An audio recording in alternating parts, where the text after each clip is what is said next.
ఓం శ్రీ గురుభ్యో నమ. ఓం శ్రీ మాత్రే నమ. శ్రీ పరాభవ నామ సంవత్సరం అనేక పరిణామాలు, అనేక మార్పులు, అవమానాలు, ఎలాంటి పరాభవాలు జరగకుండా, ఎలాంటి అవమానాలు జరగకుండా, అంటే గతం విషయాలన్నీ కూడా మనం ప్రతి దానిలో కూడా కొంత జాగ్రత్తగా ఉండి ఆచితూచి అడుగు వేసే నామ సంవత్సరమే శ్రీ పరాభవ నామ సంవత్సరం అంటారు. అంటే గత అనుభవాలను గుర్తుపెట్టుకొని ఎలాంటి పరాభవాలు జరగకుండా మనం చాలా జాగ్రత్తగా మన జీవితాన్ని తీర్చిదిద్దుకోవాల్సిన నామ సంవత్సరం ఏంటంటే శ్రీ పరాభవనామ సంవత్సరం అంటారు. సహజంగా పరాభవనామ సంవత్సరం ఏంటంటే ప్రభవాతి సత్య సంవత్సరాల్లో 40వ నామ సంవత్సరం ఏంటంటే శ్రీ పరాభవనామ సంవత్సరం అంటారు.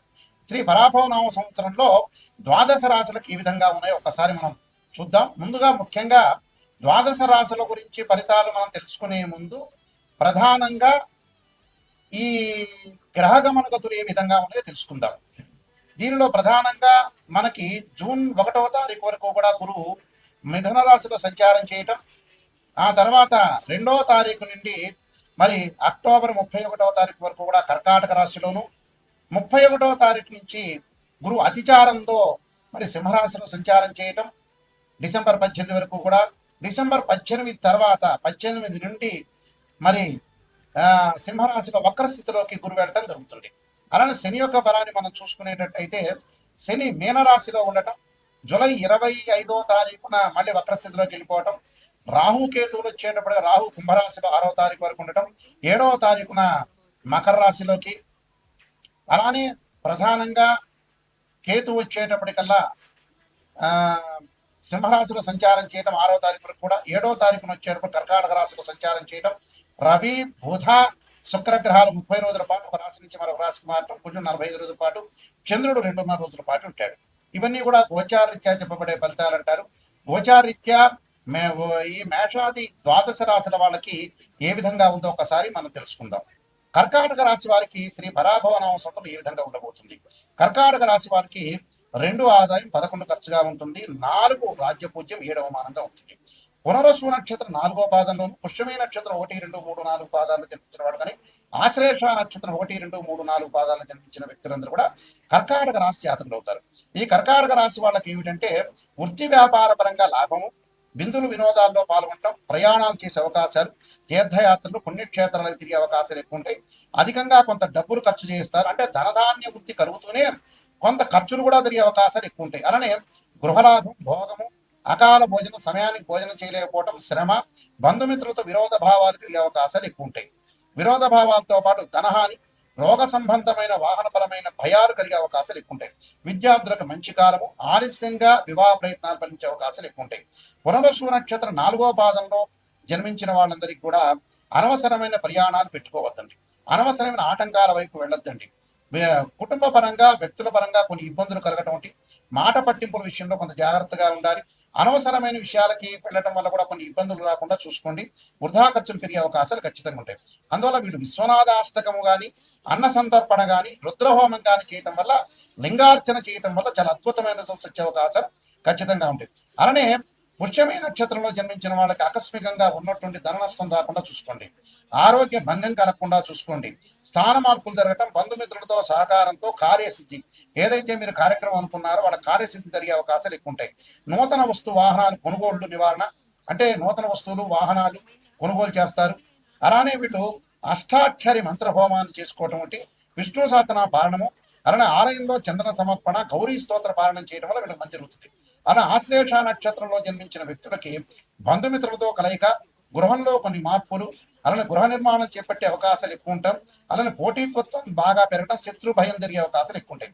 వాళ్ళు తప్పకుండా హయగ్రీవ స్తోత్ర పాలనం చేయటం, గోసేవ చేయటం వల్ల వీళ్ళకి మంచి జరిగే అవకాశాలు ఖచ్చితంగా ఉంటాయి.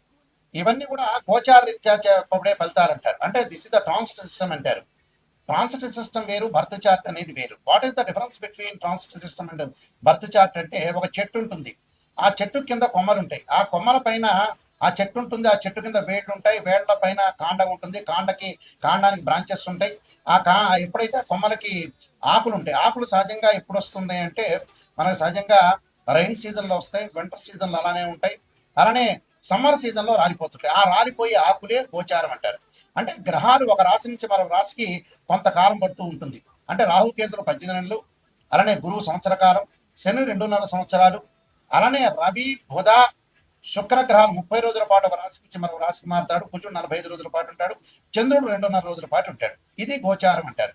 అదే బర్త్ చార్ట్ అంటే ఏమిటి అని అంటే, మనం పుట్టినప్పుడు మన date of birth, time, place of birth తీసుకుని జన్మ లగ్నం నుంచి ధనుభావము, అలానే ద్వితీయ భావము, తృతీయ సోదర భావము, సుఖభావము, అలానే సంతాన భావము, షష్టమ భావం అంటే రోగము, రుణానికి సంబంధించిన భావం అంటారు. సప్తమ భావం అంటే కడత్ర భావం అంటారు. అష్టమ భావం అనేది ఆయుష్ సంబంధించిన భావాన్ని అంటారు. స్త్రీలకు వచ్చే మాంగళిక భావం అంటారు. అలానే భాగ్య భావం, నవమ స్థానానికి సంబంధించిన భాగ్య భావం అంటారు. అలానే దశమానికి సంబంధించిన వృత్తి స్థానానికి సంబంధించిన భావం అంటారు. అలానే లాభభావం, లాభస్థానంలో ఎలాంటి గ్రహాలు ఉన్నాయో మనం చూసుకుంటాం. అలానే వ్యయ స్థానానికి సంబంధించిన వ్యయ భావం అంటారు. అంటే ప్రేమ, అలానే ఖర్చులు, ఇలాంటి భావాన్ని ద్వాదశ భావం అంటే వ్యయ భావం అంటారు. అలానే ఏదైతే ఒక్కొక్క భావానికి, ఒక్కొక్క రాస్యానికి ఒక్కొక్క భావాధిపతి ఉంటారు. ఉదాహరణకి ధనుభావానికి రవిని, ద్వితీయ భావానికి గురువని, తృతీయ భావానికి సోదర భావని, చతుర్థ భావానికి చంద్రుడని, పంచమ భావానికి గురువని, షష్టమ భావానికి కుజుడని, సప్తమ భావానికి మరి శుక్రుడని, ఇలాంటి భావాలు చూసుకుంటాం మనం. అలానే ఆయుష్ భావానికి శని అని. అంటే ప్రతి భావానికి కూడా భావాధిపతులు ఎవరు అనేది సహజంగా మనం చూసుకుంటాం. ఆ భావాధిపతులను అనుసరించి రాశిచక్రము, నవాంశము, అలానే దశమాంశము, సప్తమాంశము, త్రింశాంశము, హోరా ద్రేకాణం సంబంధించిన డివిజన్ రూల్స్ చార్ట్స్ కూడా ఉంటాయి. అంటే D16 చార్ట్స్ అంటారు. మనం మ్యాథమెటికల్ గా క్యాలిక్యులేషన్ వేసి డివిజన్ రూల్ చార్ట్ చూసి మనం అనాలిసిస్ చేయడం అనేది జాతకం. అంటే ఉదాహరణకి ఒక వివాహానికి సంబంధించిన విషయాన్ని ఒక అబ్బాయికి కానీ అమ్మాయికి కానీ చూడాలంటే ఖచ్చితంగా రాశిచక్రము, నవాంశము, భావచక్రము, దశల అంతర్దశలు.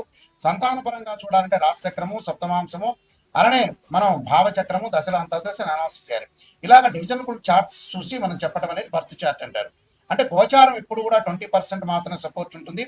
బర్త్ చార్ట్ అనేది 80% సపోర్ట్ మాత్రమే ఉంటుంది. ఎందుకని గురువు గారు, నాయకంటి గారు ఇలా చెప్పడానికి కారణం ఏంటి అంటే, బర్త్ చార్ట్ కి మనం ఏదైతే గోచారానికి సంబంధించిన విషయాలు ఎందుకు గోచారం చెబుతున్నారంటే, అదృష్టం అనేది ఏ విధంగా ఉండబోతుందో మనకు తెలియదు.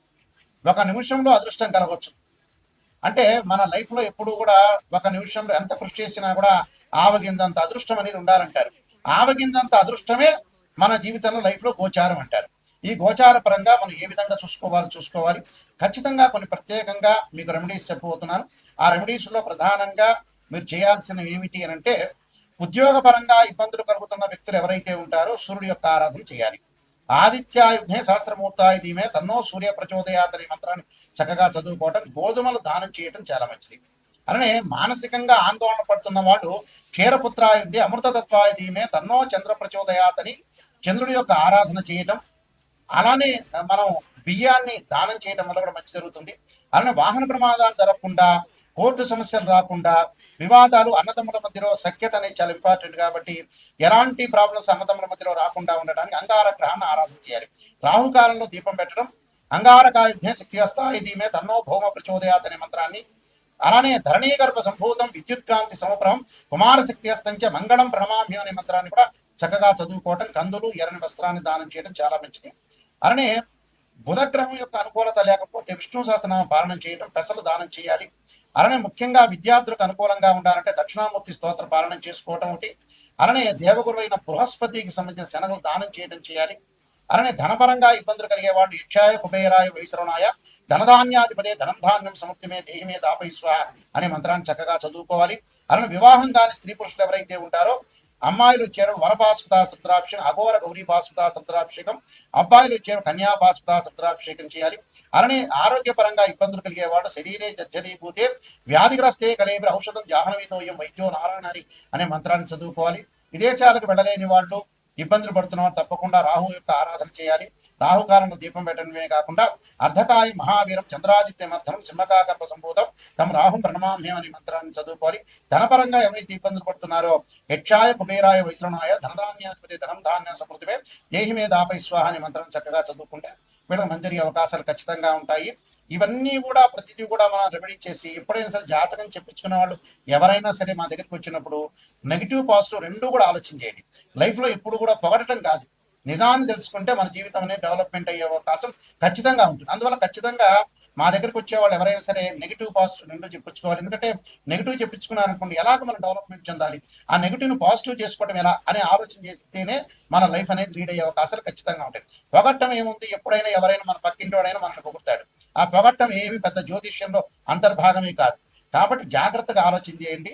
మీరు తప్పకుండా నేను నెంబర్ ఆఫ్ ఆస్ట్రాలజీ బుక్స్ రాశాను, కాలసర్పయోము, కాలసర్పయోగ చంద్రిక, రాహుకేతులు, ఛాయాగ్రహాలు, బృహత్ పరిహార సింధు, సర్వదేవతా కోతలు పార్ట్ 1 పార్ట్ 2, పుత్రగణపతి వ్రతము, అలానే జాతక చంద్రిక, వివాహ మార్తాండము, స్వప్న శాస్త్ర ఫలదీపిక, ప్రొడక్షన్ ఆఫ్ ఆస్ట్రాలజీ, ఇలాంటి నెంబర్ ఆఫ్ ఆస్ట్రాలజీ బుక్స్ అని రాశాను.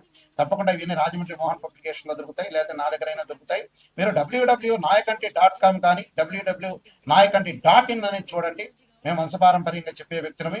ఖచ్చితంగా మీరు ఏ సందేహం ఉన్నా కూడా మా నెంబర్కి కాల్ చేయొచ్చు. నా నెంబర్ కాల్ చేస్తే ప్రతి విషయాన్ని కూడా చెప్తారు. అయితే మా దగ్గర జాతకం చెప్పించుకున్న వాళ్ళు ఎవరైనా సరే నేను చెప్పిన విషయాన్ని మీరు వాయిస్ రికార్డింగ్ చేసుకోండి.